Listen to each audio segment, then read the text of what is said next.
What's up? It's your man Chaz Ellis once again giving you the information that you asked me for. First of all, I want to thank everybody who came out to the class on September the 6th. It was great. Everybody had a lot of fun, a lot of participation from everybody. I really appreciated you guys coming out. I had a good time. We're going to do it again, definitely. Thank you for all of you guys that came out. Everybody who did have some trouble, there were a few of you that had some trouble getting the live stream. There were a couple technical difficulties. Got all of that worked out. That won't happen again. But for those of you who did have trouble, we're going to send you a copy of the video so that you can be able to watch it. Also, you're going to get free access to the next live stream for the ones of y'all that told us that you had trouble. So we're going to hook you up. Don't worry about it. Sorry about that. Thank you for getting the live stream, though. Thank you for participating. We appreciate you. Also, everybody, I'm doing a live stream channel. It's the first broadcast is gonna be Monday the 22nd. Now it's gonna be on a subscription channel that's gonna be $1.99 per month. But what that gets you is you're gonna get access to those live streams that I'm basically gonna do. It's gonna be like a weekly live stream that I'm gonna do. But you also get access to the live stream classes for free if you subscribe to the channel. So that's gonna be Ask Chazzellis Live. The first one's gonna come out on Monday the 22nd of September. Don't worry, there'll be an annotation. I'll talk to you about it more between then. But it's gonna be $1.99 a month. I don't even know what you can really buy with $1.99, so it's not like you're gonna miss it. But that's all it is. And you're going to get, like I said, you're going to get access to the live stream classes also. So that pays for it anyway. Anyway, thank you for everybody who did come out, like I said, to the class. I really appreciate you. Also, make sure you keep hitting me up on the askchazzellisproject.com. Some of you guys was asking about consultations and different lengths of time for consultations. There are all kinds of different levels of consultations you can get on there. Some of y'all ask like really complicated questions in the comment box, and it really isn't like I can sit here and type and answer all of those. So get a consultation. If you want to get a short one, you can. Some of those questions I could answer in like 20-30 minutes. So go ahead and do that. That's the easiest way to go about it. Also, if you want to get involved in some of the discussions that we're having on the askchazzellisproject.com, like should you always leave somebody who cheats? Should people who are in a relationship with each other loan each other money? A couple of different questions and things like that we got going on. Get involved in the discussions. I get involved in them too, and I answer people and talk to people on the askchazzellisproject.com. So the question that I had is funny because it came from the live stream or the class that I had, and then someone asked me based on a question that I got from there. Basically, what had happened was.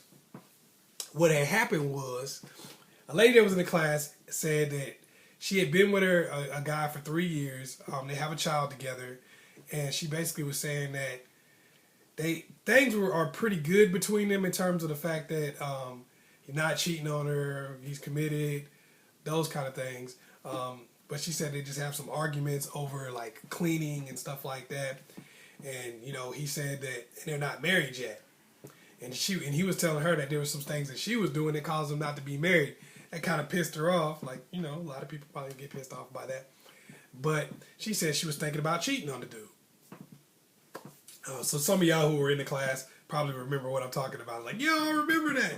Okay, so some other people asked me some questions about that. It was like, what do you think about that? Somebody cheating in that situation or taking a break from the relationship. Do you think that's... Because she was saying a couple different things. Thinking about cheating, I might want to take a break. I might want to leave or whatever. She was saying a couple different things. And it was like, what do you think about that? I gave her some advice on that about what I thought she should do. But just to give you guys like an overall for some of the people who are going through the same situation. A lot of times in society, they don't really tell women to appreciate a good man. Now, from what she was saying about the guy, they did have some arguments and things like that, but he seemed like a pretty good dude. Now I'm not saying this because I'm like, appreciate a good man and be good to a woman, all that kind of... I'm not trying to tell you that for any kind of moral reason. I'm saying that because of this. Here's how this situation generally plays out. You get with somebody. you're happy-ish. You're pretty happy for a while. That's the guy you actually really would want to be with. But in life, you have a baby, or y'all get y'all careers are going on and stuff like that, and you guys kind of have some distance, and things aren't as fun as they used to be when you first met each other. This happens. So you start getting into some of these arguments. And plus, when somebody professes their love to you and you know that you have them and they're with you, often you start nitpicking. You know, you start looking at all the things that's wrong with them and all the things they don't have, because that base is already there of love and togetherness. So a lot of times they tell you, hey, could you do this? This will make me want to be with you even more. You're like, I ain't got to change myself to be with you. But you would make a change to find somebody else. But you don't want to do that because you already have this person here. So it's easier to just nitpick and say, I'm not willing to do these things. So what kind of happens is, as time goes on, y'all argue more and more because of both of y'all, but your relationship feels like it deteriorates. Then, for most people, somebody else kind of comes into the mix a little bit. And you either start emotionally cheating or even getting physical with the cheating. You start talking to that person. Of course, when you meet somebody, they're going to say all the right things because you're going through some stuff. You're complaining about this other person. What are they going to do other than you're giving them the blueprint on how to get with you by telling them everything that your man's not doing and everything that he's doing to piss you off. So all they got to do is come in and make promises and say, hey, I'm going to do all of those things I would if it was me. Girl, I understand exactly where you're coming from. They ain't got no reason not to say those things. So eventually, and this is why women, you have to be very careful about this, about cheating, because this is kind of how it goes. Or about leaving a guy for another guy, or taking a break and then getting with another guy. Because often what happens is, as you separate from your current dude, in your mind, what happens is you start dealing with this other guy, and y'all are having the time of y'all lives. Y'all might start sleeping together and everything like that. Y'all going places, y'all partying, y'all having fun. And then you and your other dude, you say, you know what? I need to break up with you, the guy that you've been with. You say, I need to break up with you. We need to take a break or whatever. Or you get caught cheating or whatever case, and you end up being with this other guy. Now, the thing about the new guy is that relationship was dope. It was the best thing in the world when you still had the other guy. And at first, you're going to think that relationship, the new relationship, is wonderful because the older guy, the guy you used to be with, is chasing you still. Or he's still upset about what happened. And that makes it you feel like he's chasing you. He might be like, girl, you just gonna do that? You gonna do me like this for this other dude? That's messed up, because his pride is hurt. But eventually he'll get to the point where he doesn't care so much anymore, and he'll stop being a part of your life. Now you're left with this new relationship. But here's the problem. With the new relationship, you brought all the baggage you had from the old relationship. You brought your kids with you. Now, the intimacy you and this new guy had is kind of being messed up a little bit by the fact that you got your kids with you. So that's kind of rough. You brought your job with you. It used to be you were sneaking off when you were supposed to be at work to mess with this dude. But now you got to go back to, being a regular employee again and doing what you're supposed to do. Can't just mess off your whole life. So now you're not doing those things anymore. So now you basically on the same schedule you was with your first guy. And now your first guy is completely dropped out of your life. And you start noticing stuff about the new guy. For instance, either he's not really interested in being in a relationship with you or he's a lame. Here's why I say that. Because you was cheating with another dude. So the only type of guy that's really going to want to be in a relationship with you is going to be somebody who's lesser than the guy you had before. That's just the way it is. A guy who's better generally is going to be like, you know what? I ain't really trying to get involved in all that. I was having fun. I might have told you a couple things that I would do. But, now that he's out of the picture, not so much. Now I got to be in a real committed relationship. I ain't trying to do that. So now you feel like you downgraded. If you with a dude, you feel like you downgraded. If he left, you feel like you downgraded to really not having anything. You went from a guy who loved you, wanted to be in a relationship with you, to being with a dude that's messing with you and dealing with you from time to time. So you feel like you lost out a little bit. This is how it kind of happens. So eventually, y'all relationship, whatever relationship you got with the new good guy, usually breaks up, or it becomes bad because it's not what you had before and not what you really want. Because now the other guy is gone completely. This other dude has to stand on his own, and he's not so great anymore. And it basically works like kind of like a rebound, where you get back, where you kind of want to get back with the other dude. So this is what kind of happens. But now that this relationship is kind of not what you want, you're in between a rock and a hard place.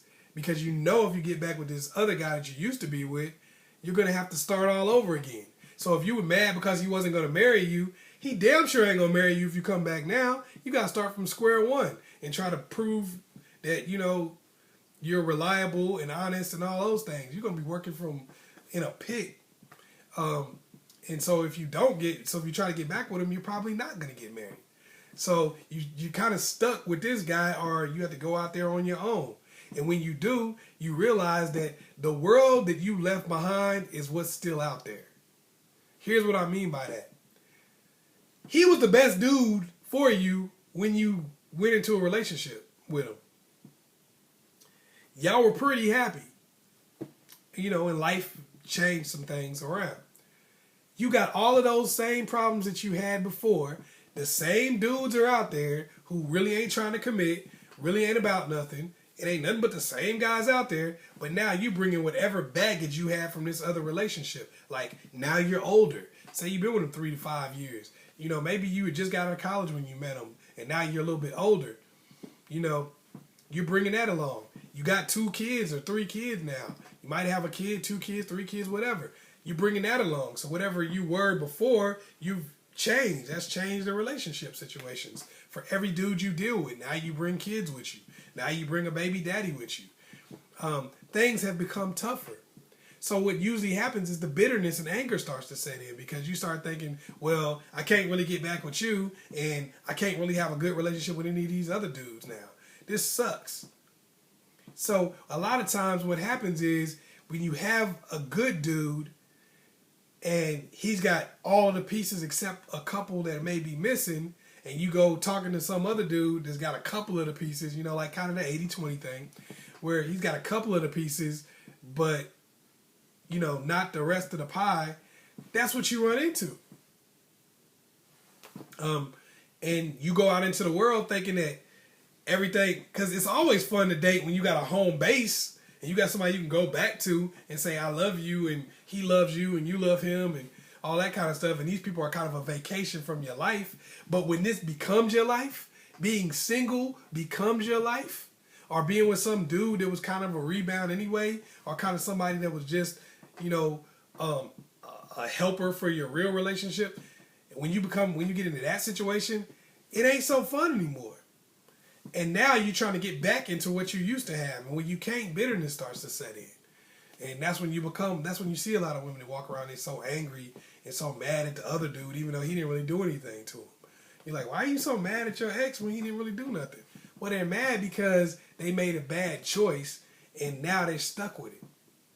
So and I tell anybody this, like anybody that does a consultation with me, people know this about me. I never tell you to leave someone unless, first thing I'm going to ask you is, would you be happier being alone for the rest of your life? And is this situation so terrible that it's unsalvageable and you would never want to come back? Those are 2 questions I ask. And the reason why I ask those questions is because just because you leave somebody who has some issues or some things that are going on between you doesn't mean you're going to find somebody with all of those qualities that you get along with better. That doesn't mean that. Also, when you leave somebody, it doesn't mean you can come back. You may never have an opportunity to come back again. They may find somebody, and the better guy you have, the more likely he is to find somebody when y'all leave. You break up with him thinking, oh, okay, well, if the world ain't what I thought it was going to be, I can always come back. But you probably can't. If you had a good dude, he's probably going to be, see ya. It's probably going to be over. So I would never give that advice to somebody who is fairly happy with what they got. And I kind of learned that from a guy I used to work with when I was selling cell phones for a while. And I worked with this dude, and he was like, one of his family members was about to come in and buy a phone, and he was like, "Hey man, you sell them a phone for me?" And I was like, "Why don't you just sell it to him? What's wrong with you?" He was like, "Oh no, I don't sell family members a phone unless I ask them whether or not they happy with their service, and if they say they're happy with their, because I asked them if they was happy with their service, and they was like, you know, it's all right, but we would like to get better." He said, "I don't do it unless they tell me that they're totally dissatisfied and anything would be better than what they have, because that way they can't get mad at me because they said that. They told me it was the worst service ever and that anything would be better. So now if I give them something and and they don't like it, they can't sit here and say they had something that they liked and now they don't. I make sure that they don't have nothing to lose." That's what you got to think about when you're in a relationship. If you feel like this is a good relationship but just need some pieces added to it, then work on it. Because it's hard to find somebody that's even got a good base. If you feel like you don't really care, and even if you was alone, you'd be happier than you are with them, then you don't have nothing to lose. So you can do whatever you need to do.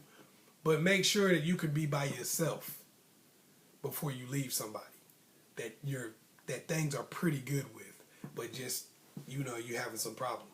Because that's the worst time to make a decision, is when you're mad. Because when you're mad, yeah, you don't like the person. And this other person seemed like the greatest thing in the world because they sitting there telling you everything you need to hear and want to hear when you're mad at this other person.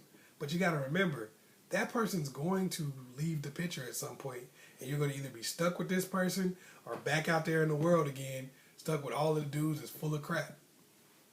Just like you were before. There's a reason why you picked that person you're with now. So hopefully I was able to help you out. Once again, it's your man Chaz Ellis. Make sure you hit me up on the askchazzellisproject.com. Also, be ready for Ask Chaz Ellis Live. The first live stream is going to come out on Monday, September the 22nd. But you'll be able to subscribe before then. Also, it's going to be the live class that I had before is going to be up on there. So you can check that out too. Also, make sure you hit me up on askchazzellisproject.com if I didn't say that already. Also, hit me up on Ask Chaz Ellis on Facebook too. Once again, it's your man Chaz Ellis. Make sure you like and subscribe. Peace.